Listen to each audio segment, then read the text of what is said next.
अभी सब्सक्राइब करें हमारे YouTube चैनल ईश्वर टीवी को और देखिए वीडियोस सबसे पहले।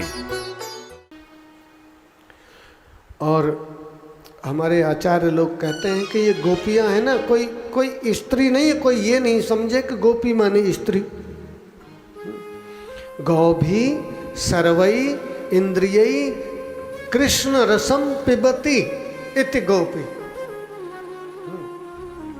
सवई मन है कृष्ण पदार विंदयोर वचांसी गए वैकुंठ गुणान वर्णने करौ हरेर मंदिर मार्जनादिषु श्रुतिम चकाराच्युत सत्कथोदय मुकुंद लिंगालय दर्शनम दृशौ तद भ्रातृ गात्र स्पर्शेंग संगमम घ्राणम च तत्पाद सरोज सौरभई श्रीमत् तुलस्या रसनाम तदर्पिते। यानी एक एक इंद्रिय से भगवान की उपासना,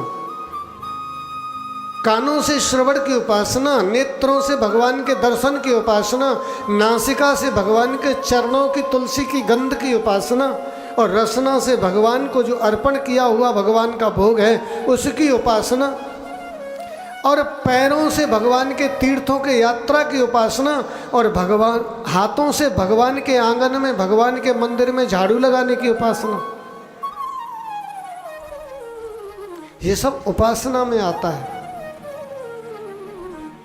ये सब झाड़ू लगाना, सफाई करना, प्रत्येक स्थान को जहाँ आप रह रहे हैं, जहाँ आप आए हैं, ये तो मंदिर है, ये तो आश्रम है। आप अगर किसी गेस्ट हाउस में भी हैं तो भी वहाँ भी ये समझिए जहाँ आप विराजमान हैं वहाँ ठाकुर जी विराजमान हैं। तो किंचित भी गंदगी करें तो है ही नहीं, बल्कि गंदगी जहां दिखाई दे वहां सफाई करें अपने हाथ से।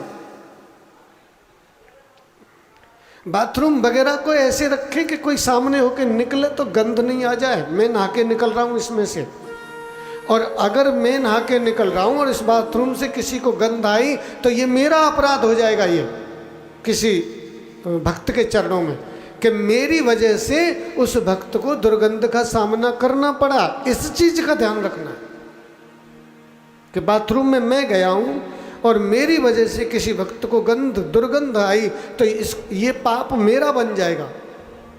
इसलिए बाथरूम से जब निकलो पूरा उसको हर तरह से क्लीन करके, उसमें हर चीज डाल करके, तेजाब से लेकर के वो लेकर के खुद क्लीन करके निकलो। ऐसा हमारा रहन सहन होना चाहिए। कथा श्रवण का फल तभी पूरा मिलता है। कहीं झूठ विटार करके डाल दिया, कहीं अपने कपड़े डाल दिए, कहीं अपने कहीं गंदगी फैला दी, कहीं ये बाथरूम गए तो फिर धोया ही नहीं, तो ये कथा के श्रवण का फल नहीं मिलेगा, बल्कि और उल्टा धाम अपराध हो जाएगा। ये भगवान श्री जी का धाम है, ये परम पवित्र स्थल है। इसलिए जो सभी इंद्रियों से भगवान के रस को पान करते हैं, कानों से कथा सुनते हैं, वाणी से भगवान के नाम का जप करते हैं, मन से भगवान का स्मरण करते हैं, हाथों से भगवान के मंदिर में झाड़ू लगाते हैं, पैरों से परिक्रमा करते हैं, प्रदक्षिणा करते हैं, तीर्थों में जाते हैं, उनका नाम क्या हो जाता है? गोपी। वो चाहे पुरुष है चाहे स्त्री है। बंधन में तो पुरुष भी है और स्त्री भी है।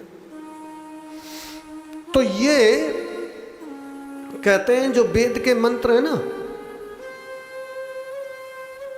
वेद में कर्म, ज्ञान और उपासना 3 कांड हैं। ये तीनों के कर्म, ज्ञान और उपासना के जो मंत्र थे वो सब भी गोपी बने थे।